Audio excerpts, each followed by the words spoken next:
Hey foodies, welcome to Cooking Shooking. All of us love chocolate, isn't it? Let's make chocolate in a drinkable way today. I'm talking about hot chocolate. Let's make it in 3 style. All are very easy and equally delicious. So let's begin.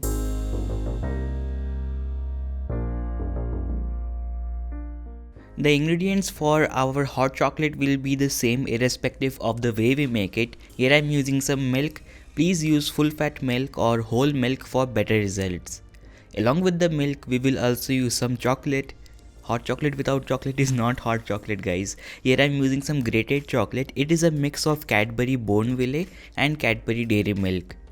Basically, milk chocolate and dark chocolate. I'm using grated because grated chocolate will give a very nice and silky result.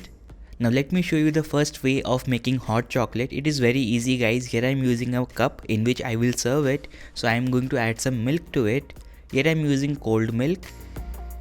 As you can see, I am filling the cup not till the top but a little below. This is about 150 ml of milk. Because we are going to add chocolate to it, it will increase in volume. Now I am adding the milk to a saucepan and we will boil it. If you want to add some sugar to it or some cinnamon, you can do that right now. As you can see, the milk is boiling right now. I will now turn off the flame and then we will add the chocolate to it.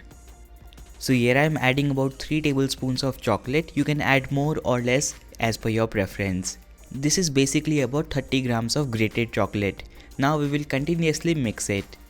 As you have already seen, this is a very raw and very delicious recipe, as in we are not adding any corn flour or any thickener to make it extra creamy. It is naturally delicious as it is. To serve the hot chocolate, here I am adding some cream to a cup. Along with the cream, I am also going to add some chocolate to it. Finally, I will pour the hot chocolate milk that we prepared and we are going to garnish it with some whipped cream and grated chocolate.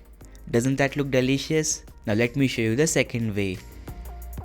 This way is the one if you want to use lots of appliances to make it extra creamy. So here I am using the same quantity of milk, that is 150 ml milk in a cup. Now I will add that in a microwave and heat it for 2 minutes. Please make sure to use cold milk for this recipe because cold milk will increase in volume.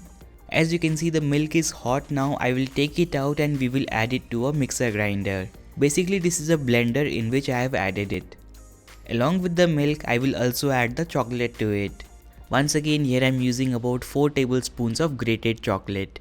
You can add more chocolate or less chocolate, it's totally your preference. Now we will cover it and start blending it.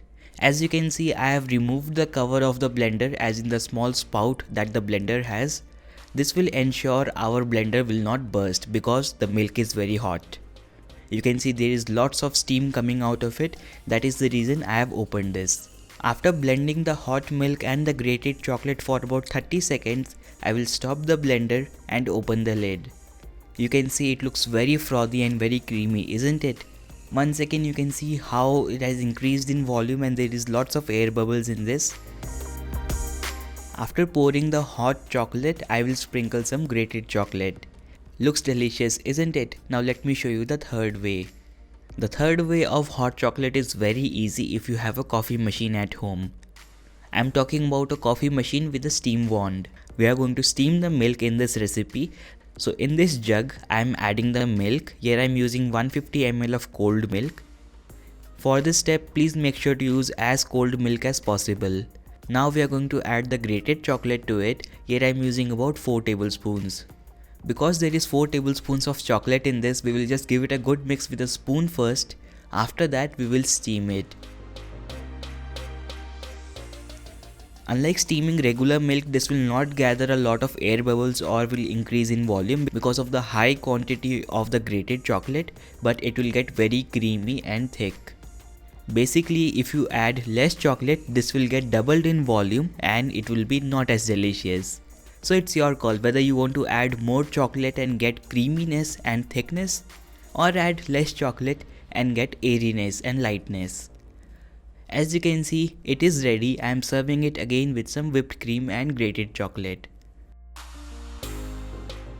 So guys, as you can see, all of our 3 versions are ready. They are looking very different from one another. Taste wise they are the same, texture wise they are stark apart. So do try them. Whichever one you can try at home is the best. So that's why do try it and share with me how it goes for you. Thank you so much for watching this video. Until next time, make sure to click the subscribe button below this video and ring the bell icon beside it so that your phone rings every time I upload a new video on the channel. Bye, take care, happy cooking.